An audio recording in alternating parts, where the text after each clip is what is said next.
Not a very good scene for my photography with that bloody bin.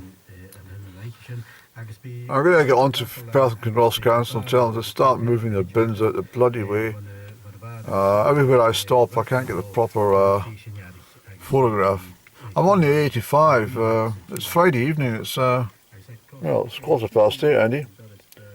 I just zipped through to Bertha, to the famous Tesco store in Crieff Road, and I have to say I was in and out like a flash. I intended to go through, well, I don't want to share my shopping list, but I couldn't resist a bargain. I knew about this because I've been in recently getting some dry goods, and these coffee bags by Taylor's, which is quite a good company actually, but these, I used to buy their ground coffee, but they've got these coffee bags, and I've been buying them out of bloody Marks and Spencer's when I'm down in Dunblane or something, or Stirling, and well, these are £2 with my loyalty card for Tesco, which I've had for years, and I couldn't believe it. So I bought some recently, and I've been consuming copious amounts of coffee every morning, and I tell you what, it's really done my brain a lot of good. But so £2 for 10 bags, and what I do with them is sounds well, it sounds a bit Scrooge, but it's not. It's up. Well, I actually do. I hang them up in the washing line and use them again. No, in all seriousness, Andy, you put them in the cup. You let them infuse in boiling water, and then diddle around with a teaspoon, and that's your coffee. And then you can go back, and I've made 3 cups out of one, so I get 30 coffee bags out of this one pack. So the lady was laughing at the checkout. She says, "You like coffee?" I says, "I absolutely adore it. I've got 22 boxes." They're all in the bloody back of the car there.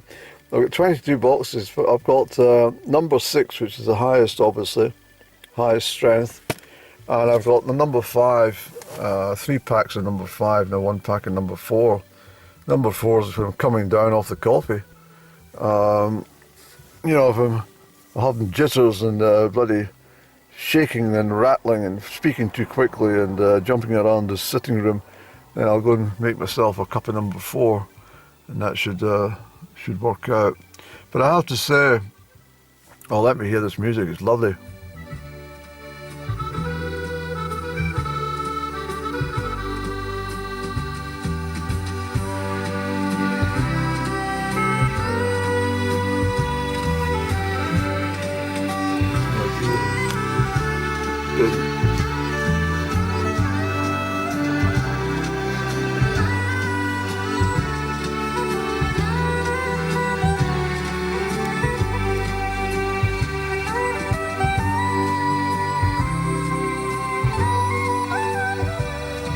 I've got that tune somewhere in my storage of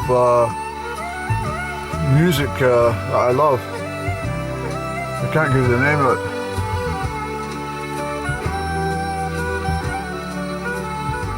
But on a night like this, it's just wonderful.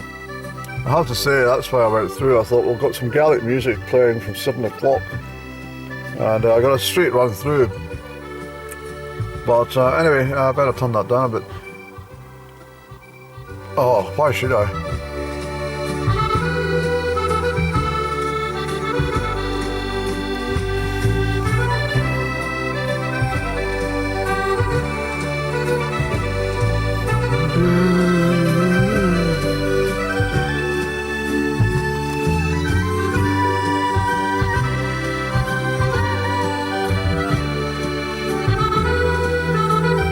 Well, I have to say that it kind of summed up the way I felt, and the Tesco store with my bargain.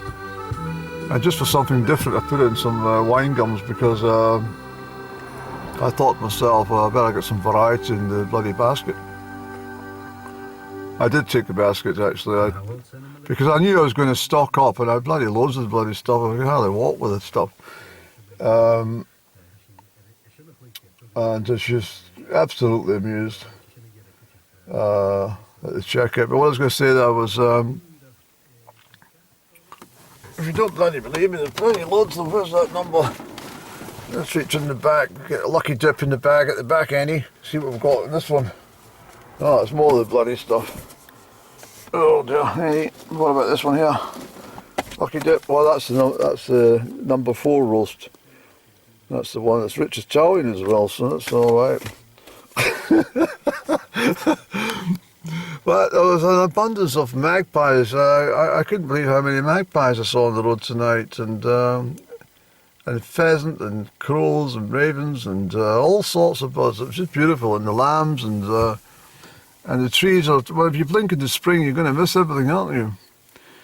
And I was travelling back. I mean, Belfast's a bit brighter than it is out this way, because this is typical. But if you live in the east coast of Scotland, you know, and in the month of May, particularly, you know, well, you either get the har on the east coast, and and the west coast is having a glorious time, or indeed, very typical tonight. It's quite bright. You could go out in the garden and stuff in the east coast. But if you say, oh, let's travel west, let's get going, and we'll travel west tonight. We're going to go up to somewhere, and once you go out to here, I've always found this in life. Once you get along there to Fowles West on the 85, the turn-off at least, the weather changes. I mean, I've commuted this bloody road for 13 and a half years by bus. I should be know every bloody scrap of grass in the whole land, but it used to bore the hell out of me. Mostly because you couldn't see out the bloody filthy stagecoach windows. But what I was going to say, yeah, so travelling west, and then you get to, I've mentioned this before actually, once you get towards the mountains in Upper Stratharn and West Stratharn, then the weather changes again until you get to Loch Earn. And whatever happened in Loch Earn, guaranteed it's totally different up the other side of Glenogle. So I have mentioned this often, Strathfillan can be absolutely teeming down with rain, and you've left the east coast and it's been bright sunshine. Sorry about this muttering along.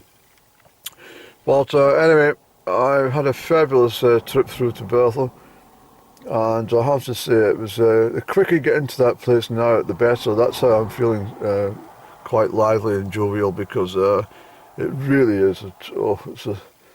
It's a dull, depressing place. You know, I wouldn't like to. No, I think maximum. It's 45 minutes in that place, and that's enough. Get out of it. There's a lot of energy vampires I notice in the store as well. They seem to be attracted to my energy. They seem to sort of gather around me and try and steal my energy. I notice this, and but I knew what I was doing. I knew where the coffee was kept in that store, and I zoomed in, gathered up all the boxes that I wanted, and shot back over to the confectionery point, got myself some wine gums, and headed for the checkout. So there wasn't much an opportunity for these energy vampires to steal my good energy, and so I'm pleased to say I managed to escape. But it's a big problem in Bertha, especially in some of these low vibrational stores.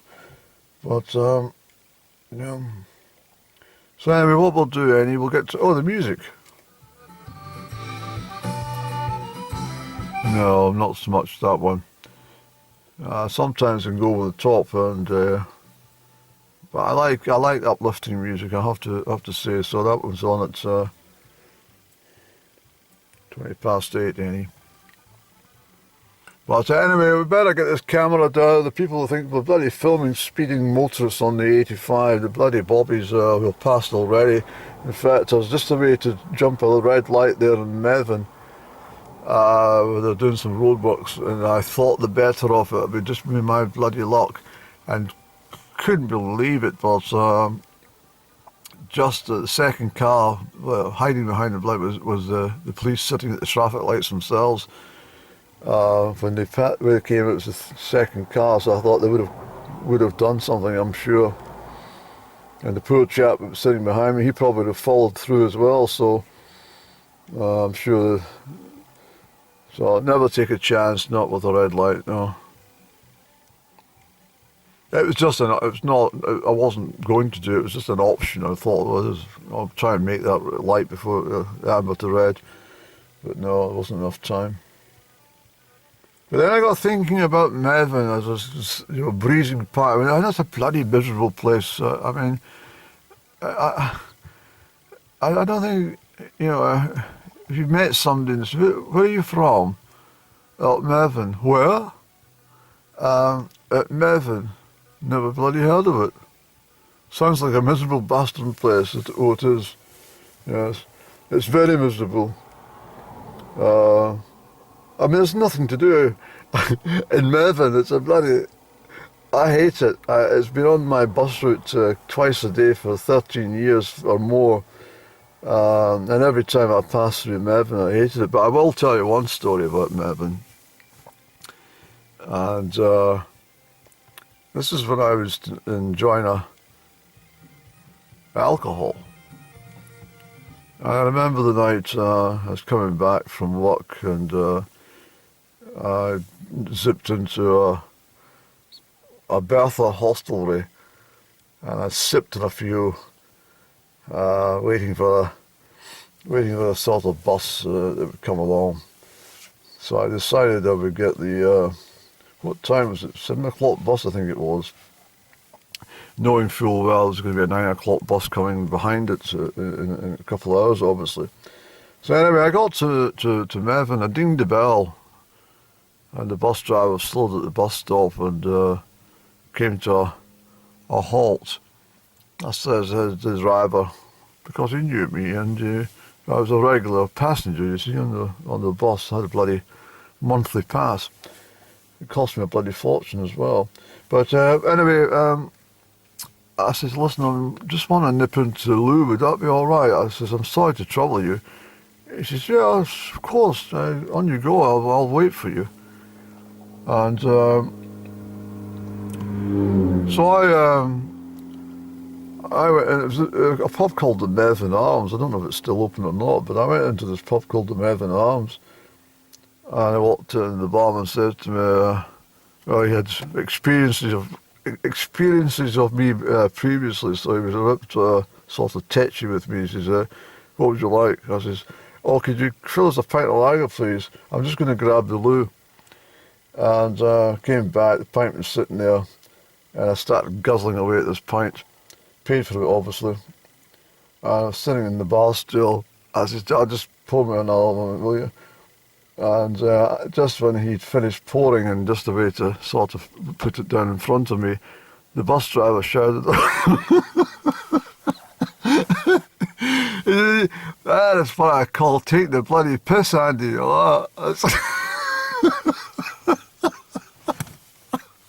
I got a passenger I got a bus full of passengers that are bloody dining at home and just sitting there bloody drinking. You can finally wait till the next one, which was truly my intention. It was, but I remember that night very clearly. Yes, it was. I think sometimes got into conversation, that one actually, but. And then another pub across the road. What's it called? The Beltree Inn. I'll have to find out why they called it the Beltree Inn. I've no idea. These pubs have been there for bloody years, but they're both closed, I think. But the Beltree Inn, I mean, Christ almighty, you used to walk into that pub and it really was the ultimate what was it, the American Werewolf in London or something. It was as soon as you the doors and God, everybody stopped talking. Everyone just went bloody quiet as anything. And not a whisper. And it was deafening. And it was this thing like, who on earth are you coming to our pub? And obviously I'd made a few visits, and by that time the sort of got to know who I was and stuff. But I remember these first occasions. It doesn't happen just once; it was several times this occurred. It was awful, but it was a great place to sort of zip in for a drink if you know, if you were maybe hitchhiking to Bertha. And well, you'd missed the bus and somebody gave you a list, so I can take you as far as Methven, and yeah, I'll go into the Bell Tree and wait for the next bus or something. But anyway, so this is what used to happen, and I'd be standing there, and no one would share a moment's conversation. I like to do a bit of ice breaking with conversations, if, you know, could you pass us the ashtray or something like that, or do you mind if I take that stool or something? And that sort of thing, it'd break conversation, but they would never entertain it. They just kept tight-lipped and said nothing. It was unbelievable. In fact, I remember the story about in Dunkeld. Actually, I was up there, and it was the Royal Hotel in Dunkeld. Is that the one in the main street? And anyway, I was in the bar. It was lovely. I was a great chat with the barmaid and stuff. And it was all these sorts of very, very plush, sort of red velvety bar stools. Are you talking because Mercury's out of retrograde? Yes. Well, it's the 25th of April, Andy, isn't it? Friday evening. Friday. Is it the 24th or 25th? I don't know. I think it's the 25th. It might just be the 24th. I don't know. But anyway, so I was up in Dunkeld and chatted with the barmaid and stuff, and had a few drinks and stuff. And there was a chap just a short distance away, actually, who turned out to be the bloody manager of the place. But he was sort of chatting to somebody, but he was sort of leaning against the stool, and he wasn't actually sitting on it. And anyway, I said to him, I shouted to him, I said, excuse me, yes? I said, is that your stool? Can I have that stool? Get this right, exactly what you said to him, remember, clearly. You said to him, excuse me, is that your stool? And he said, no, if you want it, you can have it. I said, are you sure? Oh yes, by all means. And I remember taking my pint from the bar, down in what was left, and saying to the barmaid, well, thanks very much for the chat, I'll see you soon. Take the bar stool, and I was halfway along the bloody high street in Dunkeld. And he came bloody chasing after me. He said, where the fuck are you going with the stool? I said, I asked you, you said I could have it. I said to you, is that your stool? No, you can have it. Oh, thanks very much. And that is a true story, Andy. It is. It is indeed. How's the music doing? Oh, this is brilliant.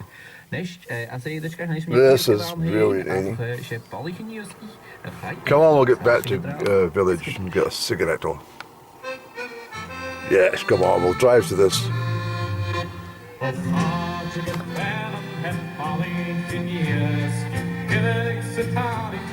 If you're up the west coast in Scotland tonight and that's on the bar, so, I mean, they will have that on at the bar.